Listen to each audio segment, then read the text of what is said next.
എപ്പിസോഡിന്റെ opening സീനിലാണെങ്കിൽ അക്കേനോ കാണിക്കുകയാണ്. ആളാണെങ്കിൽ ടെൻഷനായി ടേബിളിൽ ആഞ്ഞടിക്കും. ഓ നോ, ലൂഫിയും ടീമും വേഗ് ഓഫ് പങ്കിന്റെ ഐലാൻഡിലേക്ക് പോയിരിക്കുകയാണ്. തീർച്ചയായിട്ടും അവർക്കിടയിൽ ഒരു അലയൻസ് ഇതിനോടകം ക്രിയേറ്റ് ചെയ്യപ്പെട്ടിട്ടുണ്ടാവും. അങ്ങനെ സംഭവിച്ച അത് വലിയ കുഴപ്പമാണ്. കാരണം ലൂഫി അവനിപ്പോൾ നിസ്സാരക്കാരനല്ല. എംബറേഴ്സിനെ തകർത്ത് കടലിന്റെ എംബററായി മാറിയ ഒരാളാണ്. സോ സിറ്റുവേഷൻ ഇപ്പോൾ കൈവിട്ട് പോയിരിക്കുകയാണ്. മാത്രമല്ല CP0 ടീമിന്റെ കപ്പൽ അത് തകർന്നിരിക്കുകയാണ്. സോ അതിനർത്ഥം ഡോക്ടർ വേഗ് ഓഫ് പങ്കും അവന്റെ ഐലാൻഡിലുള്ള അസിസ്റ്റൻസും എല്ലാവരും നേവിയുടെ ഉദ്ദേശവും പ്ലാനും അത് മനസ്സിലാക്കി കഴിഞ്ഞു. അതെങ്ങനെ സംഭവിച്ചു, എത്രയും വേഗം അവിടെ നടക്കുന്ന കാര്യങ്ങൾ ഇതെന്തൊക്കെയാണെന്ന് എനിക്ക് അറിയണമെന്ന് അവനാണെങ്കിൽ അവന്റെ അസിസ്റ്റന്റിനോട് പറയും. അതിന് അസിസ്റ്റന്റ് പറയും, ഞാൻ ഒരുപാട് സമയമായി കപ്പലിലേക്ക് കോണ്ടാക്ട് ചെയ്യാനായിട്ട് ശ്രമിക്കുന്നു. ഇതുവരെ ആ കണക്ടിവിറ്റി അത് പ്രോപ്പർ ആയിട്ടില്ല. എന്റെ ഗസ് ശരിയാണെങ്കിൽ ആ കപ്പലിന് എന്തോ കുഴപ്പം സംഭവിച്ചിട്ടുണ്ട്. കാര്യങ്ങൾ കൈവിട്ടു പോവാണ്. ആ ഡോക്ടർ വേഗ് ഓഫ് പങ്കും ലൂഫിയാൻ ടീമും അവരൊന്നു ചേർന്ന് കഴിഞ്ഞാൽ വലിയ കുഴപ്പമാണ്. കിസറു അദ്ദേഹം എവിടെ? ഇത്രയും വേഗം ഈ കാര്യങ്ങൾ അദ്ദേഹത്തെ അറിയിക്കണം. മാത്രമല്ല ഡോക്ടറിന്റെ ഐലാൻഡിലേക്ക് പോയിരിക്കുന്ന സോൾജിയേഴ്സിനോട് വളരെ കെയർഫുൾ ആയിട്ടിരിക്കാനായിട്ട് പറയണം. ബാക്കിയുള്ള നേവി സോൾജിയേഴ്സ് അവിടെ എത്തും വരെ. ഇവിടുന്ന് അങ്ങനെ സീൻ കട്ട് ചെയ്ത ആ ഐലാൻഡ് കാണിക്കും. ജിംബൈ ആണെങ്കിൽ അറ്റ്ലസിനെ തൂക്കിയെടുക്കും. അതിനുശേഷം എത്രയും വേഗം അവര് ഇപ്പൊ ഫ്രാങ്കിയെ ലക്ഷ്യമാക്കി ഓടുകയാണ്. ലൂഫി ആണെങ്കിൽ അവരോട് പറയും, നിങ്ങളിവിടെ നിൽക്കാൻ പാടില്ല. അവനുമായിട്ടുള്ള എൻ്റെ യുദ്ധം അതൊരു സോളോ യുദ്ധമാണെന്ന് പറഞ്ഞ് ഇപ്പൊ അവനുമായിട്ട് ഫൈറ്റ് ചെയ്യാൻ അങ്ങനെ റെഡി ആയിട്ട് നിൽക്കുകയാണ്. ലൂഫി ആണെങ്കിൽ ടെററായിട്ട്, നിനക്കത്ര ധൈര്യം ഉണ്ടെങ്കിൽ എൻ്റെ ഫ്രണ്ട് അറ്റ്ലസിന്റെ ദേഹത്ത് നീ കൈവെക്കും, തീർച്ചയായിട്ടും നിന്നെ ഞാൻ വെറുതെ വിടില്ല എന്ന് പറയും. ആ നേവി ഓഫീസറിനാണെങ്കിൽ അവന്റെ ഹെഡ് ഡിപ്പാർട്ട്മെന്റിൽ നിന്ന് കൺസെന്റ് കിട്ടാതെ ലൂഫി അറ്റാക്ക് ചെയ്യാൻ പാടില്ല. പക്ഷേ അവൻ ആ കാര്യങ്ങളെല്ലാം മറന്ന് ഇപ്പൊ രണ്ടുപേരും വമ്പൻ ആക്ഷൻ ഇട്ട് പൊരിഞ്ഞ അട്ടിയിടി ബഹളം. ലുച്ചിയാണെങ്കിൽ അവന്റെ സിംഗിൾ പിസ്റ്റർ ഫൈറ്റ് അത് യൂസ് ചെയ്യും. പക്ഷെ ലൂഫി ഇപ്പോൾ കീ പവർ യൂസറാണ്. അതുകൊണ്ട് തന്നെ അവന്റെ അറ്റാക്കിൽ നല്ല ഈസി ആയിട്ട് രക്ഷപ്പെട്ട് അവനെ തിരികെ അറ്റാക്ക് ചെയ്യും. നേവി ഓഫീസർ ആണെങ്കിൽ ലൂഫിയോട് ചോദിക്കും, ലേറ്റസ്റ്റ് ഫോട്ടോയിൽ ഒരു വൈറ്റ് ട്രാൻസ്ഫർമേഷൻ ഞാൻ കണ്ടിരുന്നു, അതെങ്ങനെയാണ് നിനക്ക് സംഭവിച്ചതെന്ന് ചോദിക്കും. അതിന് ലൂഫി പറയും, തീർച്ചയായിട്ടും ഒരു ട്രാൻസ്ഫർമേഷൻ അത് നിനക്കും കാണിച്ചു തരുമെന്ന് പറഞ്ഞ് അവന്റെ അടുത്ത അറ്റാക്കിംഗ് സ്റ്റൈല് അതിപ്പോ ആ നേവി ഓഫീസറിന് നേരെ ഉപയോഗിക്കും. ലൂഫി ആണെങ്കിൽ ഞൊട്ടിയടയിൽ ഇപ്പൊ അവന്റെ ആ ഒരു 5th ഗിയർ ട്രാൻസ്ഫർമേഷനിലേക്ക് പോവാണ്. അത് കണ്ട് ആ ലുച്ചി ക്യാപ്റ്റന് ഭയങ്കര അത്ഭുതം. ഇങ്ങനെ ഒരു ട്വിസ്റ്റ് അതവൻ പ്രതീക്ഷിച്ചതല്ല. അവൻ ആ ഒരു ട്രാൻസ്ഫർമേഷനിലേക്ക് പോയി ലൂച്ചിയെ പിടിച്ചു വലിച്ച് ഇടോയെ എങ്ങനെ അടിച്ചോ അതുപോലെ അറഞ്ചം പുറഞ്ചം അവൻ അങ്ങനെ തല്ലിക്കൊല്ലാൻ ശ്രമിക്കുകയാണ്. അവനെ അറ്റാക്ക് ചെയ്ത് ഹാപ്പിയായ ലൂഫി ആണെങ്കിൽ അങ്ങനെ തുള്ളിച്ചാടുകയാണ്. അത് കണ്ട് നമ്മുടെ ആൾക്കാർക്കും ആ നേവിക്കാർക്കും ഭയങ്കര അത്ഭുതം. ഇവിടെ ഡോക്ടർ വേഗ് ഓഫ് പങ്ക് ആളാണെങ്കിൽ വണ്ടർ അടിച്ച് ലൂഫിയുടെ ആ ഒരു ട്രാൻസ്ഫർമേഷൻ അത് കണ്ട് ഞെട്ടി നിൽക്കുകയാണ്. ഇവിടെ ലുച്ചി ആണെങ്കിൽ കാഷ്വലായിട്ട് പറയും, നിന്റെ 5th ഗിയർ അത് അവേക്കൻ ചെയ്തു അല്ലേ, നിനക്ക് മാത്രമല്ല ട്രാൻസ്ഫർമേഷൻ ആവാനായിട്ട് കഴിയുന്നത്, എന്നെ കൊണ്ടും അതിന് സാധിക്കുമെന്ന് പറഞ്ഞ് അവന്റെ മോൺസ്റ്റർ ട്രാൻസ്ഫർമേഷൻ അത് നടത്തുകയാണ്. കക്കു ആണെങ്കിൽ വിളിച്ചു പറയും, ലുച്ചി ഒരു കാരണവശാലും നീ അങ്ങനെ ചെയ്യാനായിട്ട് പാടില്ല. അതോറിറ്റിയിൽ നിന്ന് ഇതുവരെ ലൂഫി അറ്റാക്ക് ചെയ്യാനുള്ള പെർമിഷൻ അത് കിട്ടിയിട്ടില്ല. അതിനിടയിൽ എന്തെങ്കിലും സംഭവിച്ചു പോയാൽ തീർച്ചയായിട്ടും വലിയ രീതിയിൽ പണിഷ്മെന്റ് കിട്ടും. പക്ഷെ അവനാണെങ്കിൽ അതൊന്നും മൈൻഡ് ചെയ്യാതെ ലൂഫിയെ തോൽപ്പിക്കാനായിട്ട് അറ്റാക്ക് ചെയ്തുകൊണ്ടേയിരിക്കും. ലുച്ചി ആണെങ്കിൽ ആ സോയിൻ ടൈപ്പ് ഡെവിൾ ഫ്രൂട്ട് ആണ് കഴിച്ചത്.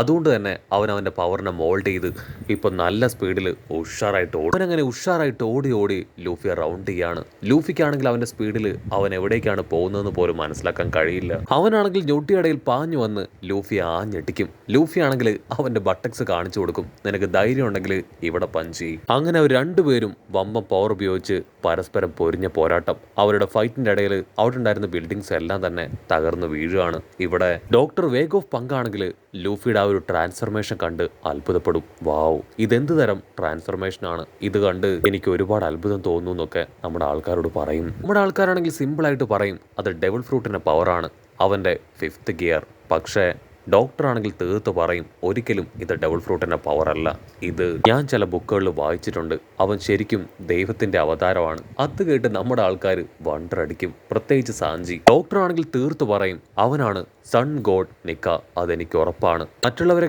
ചിരിപ്പിച്ചും ചിന്തിപ്പിച്ചും അവരെ സേവ് ചെയ്യുക എന്നതാണ് ഈ ഗോഡിന്റെ പ്രത്യേകത.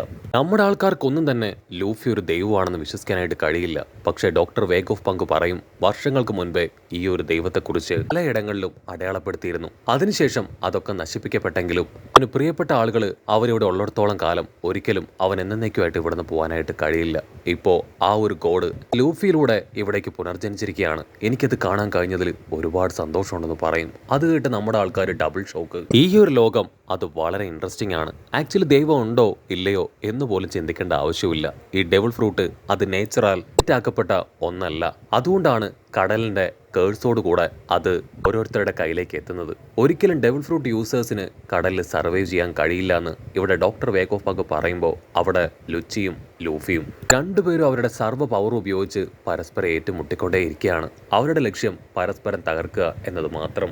ഇവിടെ നമ്മുടെ ആൾക്കാരാണെങ്കിൽ കാര്യമായിട്ട് ഡിസ്കസ് ചെയ്ത് നിൽക്കുമ്പോഴായിരിക്കും സെന്റമുർ അവിടേക്ക് വരിക. ഡോക്ടർ വേഗോഫ് പങ്കിനാണെങ്കിൽ ചത്താ മതിയെന്നാവും. ഓ നോ, സിറ്റുവേഷൻസ് ഒക്കെ വളരെ മോശമായി. നീ എന്തുകൊണ്ട് ഇത്രയും ലേറ്റായി? ഇപ്പൊ നമ്മളെ പ്രൊട്ടക്ട് ചെയ്ത് ഫൈറ്റ് ചെയ്യുന്നത് ലൂഫിയാണ്. നേവിക്കാര് അവര് നമുക്കെതിരെ തിരിഞ്ഞു കഴിഞ്ഞു. അവരുടെ ലക്ഷ്യം ഞാനാണ്. മുറു ആണെങ്കിൽ അത് കേട്ട് വണ്ടർ അടിക്കും. നിങ്ങൾ നേവിക്കെതിരായിട്ട് എന്തെങ്കിലും ചെയ്തോ? അല്ലാതെ വെറുതെ ഒരിക്കലും അവർ നമ്മളെ അറ്റാക്ക് ചെയ്യില്ല. ആണെങ്കിൽ അവനോട് റിക്വസ്റ്റ് ചെയ്യും, അയ്യോ ഇല്ല, ഞാൻ അവർക്കെതിരായിട്ട് ഒന്നും ചെയ്തിട്ടില്ല. നീ ഇപ്പൊ എനിക്ക് വേണ്ടി ഹെൽപ്പ് ചെയ്യണം. ലൂഫിയോടൊപ്പം ആ ഗവൺമെന്റിനെതിരെ ഫൈറ്റ് ചെയ്യണം. നിന്നെ രക്ഷിച്ചത് ഞാനാണ്. അതിനുള്ള ആ ഒരു കടമ അതിപ്പോഴെങ്കിലും നീ കാണിക്കണമെന്ന് പറയും. സെന്റമറൂനാണെങ്കിൽ ആകെ ബുദ്ധിമുട്ട്. ഇപ്പൊ ആ സോൾജിയേഴ്സുമായിട്ട് ഫൈറ്റ് ചെയ്ത നേവിക്കാരുടെ കണ്ണിൽ അവൻ ശത്രുവായി മാറും. അതുകൊണ്ട് തന്നെ അവൻ അങ്ങനെ കൺഫ്യൂസ്ഡ് ആയിട്ട് നിൽക്കുകയാണ്. മറ്റൊരു ഭാഗത്ത് ജിംബൈ അവനാണെങ്കിൽ അവന്റെ ചോട്ടാ വേർഷൻ കണ്ട് ഷോക്കായിട്ട് നിൽക്കുകയാണ്. ഇവൻ എവിടുന്ന് വന്നു?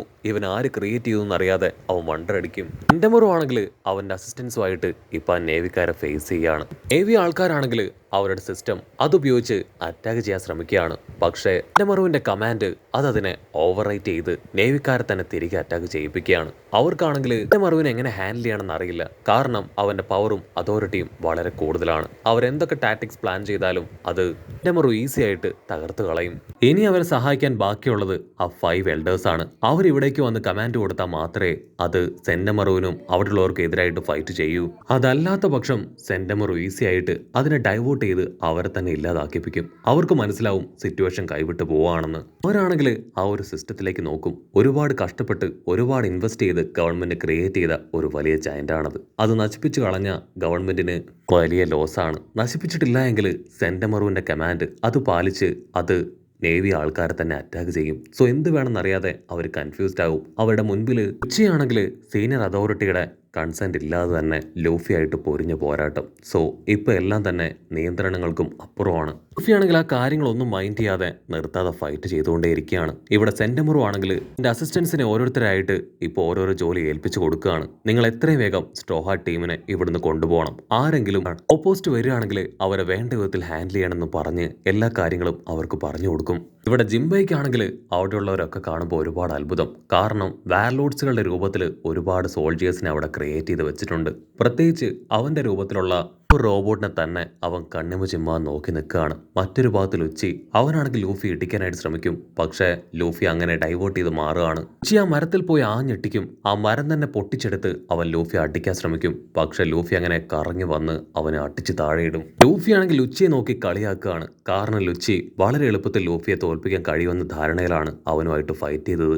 അതിനുശേഷം ലൂഫി ആണെങ്കിൽ സെന്റമറുവിനെ നോക്കി കളിയാക്കും. സെന്റമറുവിനാണെങ്കിൽ അതൊട്ടും ഇഷ്ടപ്പെടില്ല. പക്ഷേ ഡോക്ടർ വേഗോഫ് പങ്കിനെ സേവ് ചെയ്യാനാണ് ലൂഫി ശ്രമിക്കുന്നത്. അതുകൊണ്ട് തന്നെ അവന്റെ ദേഷ്യമൊക്കെ കൺട്രോൾ ചെയ്ത് ഇപ്പൊ ലൂഫിയോട് പറയും, സേവ് ചെയ്യാനല്ലേ ഇപ്പൊ ശ്രമിക്കണേ, എത്രയും വേഗം അദ്ദേഹത്തെ സേവ് ചെയ്ത് ഇവിടുന്ന് കൊണ്ടുപോകും. സെന്റമറു അങ്ങനെ ലൂഫിയോട് കമ്മ്യൂണിക്കേറ്റ് ചെയ്ത് നിൽക്കുന്ന ആ ഗ്യാപ്പിൽ ലുച്ചിയാണെങ്കിൽ ഇപ്പൊ സെന്റമറുവിന്റെ വയറ്റിൽ ഒരു കത്തി കുത്തി ഇറക്കി അവനെ കൊന്നു തള്ളുകയാണ്. ലൂഫിക്കാണെങ്കിൽ അത് കണ്ട് വലിയൊരു ഷോക്ക്. കാരണം ആ സെറഫിയൻ റോബോട്ട്സിനെ എല്ലാം കൺട്രോൾ ചെയ്തുകൊണ്ടിരുന്നത് സെന്റമറു ആണ്. അവൻ മരിച്ചു കഴിഞ്ഞാൽ നേവിക്കാർക്ക് ഈസി ആയിട്ട് അവറ്റകൾ ഉപയോഗിച്ച് നമ്മുടെ ആൾക്കാരെ നശിപ്പിക്കാനായിട്ട് കഴിയും. അങ്ങനെ അവിടെ വെച്ച് ഈ ഒരു എപ്പിസോഡും അവസാനിക്കുന്നു. എപ്പിസോഡ് ഇഷ്ടപ്പെടുകയാണെങ്കിൽ തീർച്ചയായിട്ടും ലൈക്ക് ചെയ്യാനും കമന്റ് ചെയ്യാനും ഷെയർ ചെയ്യാനും മറക്കല്ലേ. അടുത്തൊരു അടിപൊളി എപ്പിസോഡുമായിട്ട് കാണുന്നവരെ it's me with Mallu episode.